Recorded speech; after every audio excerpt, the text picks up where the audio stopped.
Let's take a look at the Vellum Grains and Vellum Fluids. We can use the Vellums to create the fluid simulation as well. Let's create a geometry node and let's dive inside this geometry container, and I'm going to create a source in here for first. Let's take a look at the grains. I'm going to create a sphere, and I'm going to change the sphere to polygons, and that will just create the triangles, and I'm going to increase the frequency to increase more of these triangles. And now I'm going to convert this. I'm going to first add a mountain node to add the deformation. Right now it is a very smooth looking sphere. Let's break up its smoothness with the noise, and same thing, I'm going to create a source of sand that we just did with the pop grains, and I'm going to change the noise to positive, and the noise type we are going to use the Whirly cellular. That will give us this stone looking noise. I just need to increase the amplitude. Let's play around with the element size, something like that. Now let's add a transform node, and I want to move my source a bit up. Let's add a transform, and to the translation let's move this a bit up. Let's convert this into grains. Same thing, we have the grain source for the pop grains, and here you can see you can use the grain source to convert your geometry into these grains. And for working with Vellum grains, we have its own node, the Vellum configured grain. If you type Vellum grain, here we have the Vellum configured grains. Let's add this, and which means we need to connect this into this node. Vellum configured, by default it will just do nothing. We need to click on this create points from volume. Let's click on it, and here you can see it will add the points. It will fill our source geometry with these points, and these will going to be the grains particles, and we can create more of them by going on to this particle size. If we were to lower this value down 0.05, we are creating more of our grain particles, and here you can see they are displaying them as fair, and we have the option. I can just uncheck this and it will just add this sprite material. Right now it's missing, that is why we have this blue. I can uncheck this sprite to hide the sprite, or we can change this to display as fair, and we can visualize these grain particles as an lit sphere. All we need to do is add a solver. After that we can add a Vellum solver. If you type Vellum solver and the node is highlighted, which means I can press shift enter, that will just connect them. This Vellum solver is great for creating the soft body simulation. If you are working with cloth or hair, this Vellum solver is great. But if you want to create the granular simulation or the fluid, not all of these settings has been exported onto this soft level. We have some basic setting. If I enable the ground position, we can enable that, and here you can see by default we will have this dry sand effect, and right now its motion is a bit jiggly. Let me enable the real-time playback and let's see again. And to actually create the Vellum grain and the Vellum fluid, we need to create our Vellum solver on our own inside of the .NET, because not all of these settings are there for working whenever you want to create the grain simulation.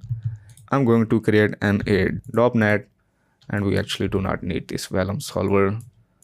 And now let's dive inside the .NET, and as always, all of the simulation we have the object, and same thing in here for the Vellum. If you type Vellum, we will see the Vellum object. Let's add this, and we need the Vellum solver. Let's add Vellum solver, and we have it. And this very first it goes to object. Let's connect this. I'm going to connect this into the output. We can define the sources at the very last. If you type Vellum source, I can type Vellum source node, and by doing so we can import the Vellum source. We can actually import the source from the Vellum object as well. If I were to enable the parameter, here you can see we have the option to define the initial geometry. I can go into the geometry. In here I'm going to create these separate nulls, because I want to import them. I'm going to just connect this, and I'm going to rename this geo, and I'm going to create another null and connect this into this. onto the constraint. And by the way, right now we are not creating constraints. Their constraints are not there, but we have all of these points. But later, let's say if you want to create a soft body, or maybe you want to create the constraint on the grains, so that we have the null for the constraint as well. I'm going to create a constraint null, and let's import this into our .NET. I can go into the Vellum object, and here we have the initial geometry. Let's select, and I'm going to select the geo constraint, and onto the constraint you can import the constraint. I'm not going to import that since we do not have constraints. I'm going to add a ground plane as a collider. Right now we do not have the ground. Let's add a merge node to merge this with our simulation network. Let's connect this, and same thing, we need to organize the order. If I were to hit play, nothing will happen because there is no forces. Let's add a gravity force to make these particles fall down for the gravity. Let's connect this at the very end, and I'm going to hit play. And we have the same simulation that we had in our SOP level. Now, if we go into the Vellum solver, now we have all of these options. I can go into the advanced tab, and here you can see we have a lot more options that was just not present into the SOP level. Right now, because we are working with grains, I can go into the advanced tab, and here we have the option for grains collision. Let's collapse this, and here we have the option that are relevant to the grain. And down here we have the attraction weight, and that is the attraction that will be used to create the dry sand or wet sand effect. And we have the attraction, and this attraction represent the stiffness present that we had on the pop grain. If I add the pop grains node, and here you can see onto the clumping we have the weight, and this weight is the attraction weight. If I were hover over, you can see the parameter is the attraction weight. That is the attraction weight and the stiffness. And the stiffness onto this Vellum solver is renamed to attraction, but it's actually the same parameter. I'm going to delete this pop grain. Let's go into the Vellum solver, and let's increase its value to all the way up to 1, and let's hit play. And right now our value, I think 1 is too high, because in the Vellum these parameter has a much more exaggerated effect. I'm going to lower down the attraction value to a very low value to 1. Let's hit play again, and here you can see I need to just increase this to a little bit. I'm going to, let's say, increase this to 5, and right now they are still sliding. I'm going to continue increasing this value down at the value of 8. Okay, now the simulation is actually breaking. I can lower down the attraction weight.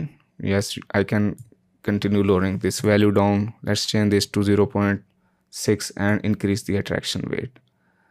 Maybe let's change this to 100, and it's still going. And here you can see it is bit fiddly. These grains, whenever you want to create the grains, I always use the pop grains. Let's add this. This pop grains will give you more stable result than the Vellum solver. Vellum solver is great whenever you want to create the soft body simulation. Let's go into the Vellum solver, and I'm going to just play around with this value. I'm going to change this to 10, lower this value to 0.5, and let's hit play. And we all need to also increase these substeps. That was also breaking because we were working with less substeps. Let's go into the Vellum solver, and I can go into the common tab, and in here we have these substeps. Let's continue increasing these substeps. Let's change this to 7, and now we will get accurate result. And here you can see, now we can clearly see our this attraction weight working, and all of these particles are sticking together. I can go into this Vellum solver and onto the advanced tab. I'm going to let's lower down the attraction value to 1, and let's hit play again. And here you can see, now we have a much better controlled result. And same thing, let's say if I were to change this to 1, and let's hit play again. And here you can see, and you can same thing, create these attribute beforehand onto the shapes. If I go into the geometry level and on to the Vellum configure grain node, in here we have the physical attribute. If you collapse this menu, here you can see we have the attraction weight in here. If I were to enable this, and you can set this manually from the shop. If I were to, let's say, lower this value down to 0.3, and actually I am visualizing this solver. To actually get the feedback from the simulation, we need to view the top net, and let's hit play again. And here you will see that we will have an effect. If I go into the Vellum configure, and if I were to lower down this attraction weight, we will see our dry sand effect. And here you can see I can continue increasing this, and these value go beyond 1, and here you will see that now all of the particles are sticking together because of the attraction. Let me disable this attraction weight. You can create an attribute noise node that we had just did, and create the attraction weight to noise top to create some of the wet sand and dry sand. You can do so with the Vellum grain as well. And onto the Vellum, we can also use this Vellum to create the fluid simulation as well. If you type Vellum configure fluid, as you can see we have the option to Vellum configure fluid. Let's add this, and it is a same node. Here you can see it is Vellum configure grain. These node and these node are same, but the setting has been changed to fluid. I can go into the Vellum constraint. Right now we are using the grains. I can change this to fluid, and if you enable the fluid, these options has been enabled: the phase, viscosity, and surface tension. And if I were to change this to grain, here you can see I cannot enable these settings because these settings are there for the fluids. I'm going to use this preset that we had just created. Let's connect this, and I'm going to connect this into our geometry, and for this one to the grains. And now we should see a fluid like effect. If I were to hit play, and here you can see, and right now maybe let's add a collider and a wall in here where we will get this blob of fluid. And for that I'm going to create a sphere node in here. Let me template my sphere, and onto this sphere I'm going to, let's say, move this up by going on to the center, and we also need to move this blob a bit up. Let's go into the transform, and let's move this a bit up, and let's go into the sphere, and I want to continue increasing its radius. And to actually make this dynamically sit onto the floor, we can add a match size node, and let's add the match size, connect this, and that will make sure that I can go into the justification y to minimum, and that will always be sitting onto the floor. And now I can add the clip node to clip out the upper part. Right now here as you can see we have all of the sphere filled out. I can add the clip to clip out the upper section. Let me untemplate the match size. Right now we are using the X direction. I'm going to change this to Y and zero this out, and let's enable this. And right now it's going on the other direction. Let's change the direction to -1 to reverse this. And now I'm going to just adjust this value, and now I'm basically clipping off the very top of my sphere. And to add the thickness, let's add a poly extrude node. Connect the clip node into this one, and onto the poly extrude I'm going to just increase the distance value. And right now here as you can see we are not adding. Let me untemplate my clip. Here as you can see the inside we do not have the geometry, so let's fill out this by enabling this output back option onto the poly extrude. Let's enable this, and that will just add the thickness properly. Now we can just import this as a collider. I'm going to create a null in here, and I'm going to call this one to be our collider. And let me template this with my sphere. I'm going to view the grains and template my poly extrude. And I think we need to increase the size of this sphere. Let's go into the sphere and let's continue increasing that, so that we have a bigger ball. And I think now that this value is fine. Okay, that is fine. Let's go into the .NET and dive inside. Now let's import this as a static object. Let's add a static object, and we are going to merge this with our this stream. Let's change the order because order is important. Let's go into the static object, onto the saw path. Let's select our collider null. Here we have the collider. Hit accept. Now the collider has been imported. Now we should see that we are going to fill out this, and here you can see we are creating this splash. Now we have this fluid like simulation. I can go back. Right now we are working with very coarse resolution. Let's go into the Vellum configure fluid. I can lower down the size. Let's change this to 0.05 to create more of our these particles. And here you can see we are creating these splashes, these fluid splashes. Let's enable the physical attribute. I can enable the viscosity, and viscosity will create a viscous fluid like honey. And if I were to hit play, here you will see that we will have a viscous. Right now the value is too low, so maybe let's increase this viscosity value, and here you will see that we will get some viscousness. And here you can see particles are now sticking together. I can continue increasing this to 100, and we should see some of the viscosity happening. And here you can see, maybe let's continue increasing this to even higher value, and here you can see we have a very viscous fluid, and it's not even splashing. I'm going to disable this viscosity, and let's enable the surface tension.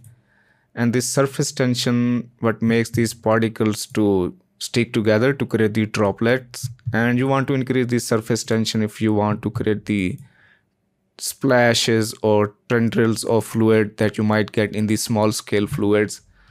And if I were to increase this, and here you will see that most of the particles will going to stick together. Here you can see right now it is hard to see because we are still working with very coarse resolution. Let's lower this value down to even further 0.02, and let's hit play. Now the simulation will be slow, but you will see more of these splashes, tendrils because of the surface tension.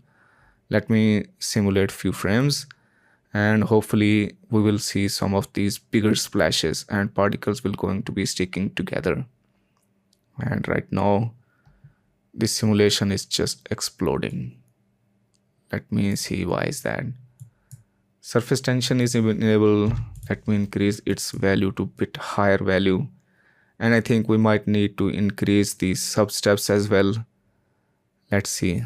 I'm going to simulate some of the frames. Let's go into our .NET. That is the .NET, and let's go into the Vellum solver.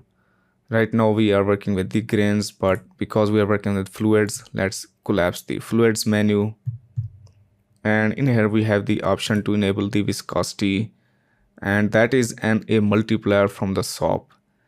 And if we were to change this to 1, that means that all of our velocity will going to be multiplied by this. And here you can see we have the surface tension, and we are using the very low value of surface tension. That is why I'm not seeing the effect. Let's change this to 1, and now we should see more of the effect. And right now our simulation has been broken, which means we need to go back. We are using the very high surface tension value. I'm going to let's change this to 1, and let's hit play again. Whenever you see these breaking effect, these are coming from the number of substeps. They will get improved when you increase these substeps, but here you will see the surface tension effect a bit better. Let me simulate few frames, and let's see. Right now I think our source is not good as well, but I think if I were to let's simulate few frames, but let me adjust my camera angle, and here you can see we have these splashes, these tendrils. All of these are now sticking together, and that's what controls the surface tension. I'm going to just disable the surface tension. Let's dive back, go back onto the .NET, onto the Vellum solver. And I'm going to just default out the surface tension and the viscosity so that we will not get the breaking of our simulation. And I'm going to also lower down the number of particles because the simulation is not very interactive. I'm going to change this to 0.05. I think that is a better resolution. And right now, here as you can see, we are initializing our source, our fluid source at the very first frame, and then simulation is taking care of that. I can go into the .NET and onto the Vellum object. I can in here just remove out the initial geometry. Instead, I'm going to use the Vellum source node. Let's connect this onto the last input, and onto the Vellum source we have the SOP path. Let's add our geometry, and we have the constraint SOP path. If you are working with cloth or creating the constraint for grains, you might need to add the constraint in here.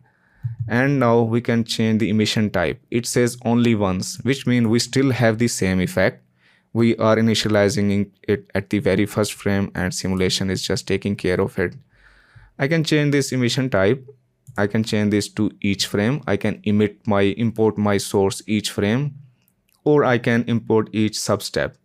If you change this to each substep, it will just import more of the particles because the source will also going to be imported onto the each substeps.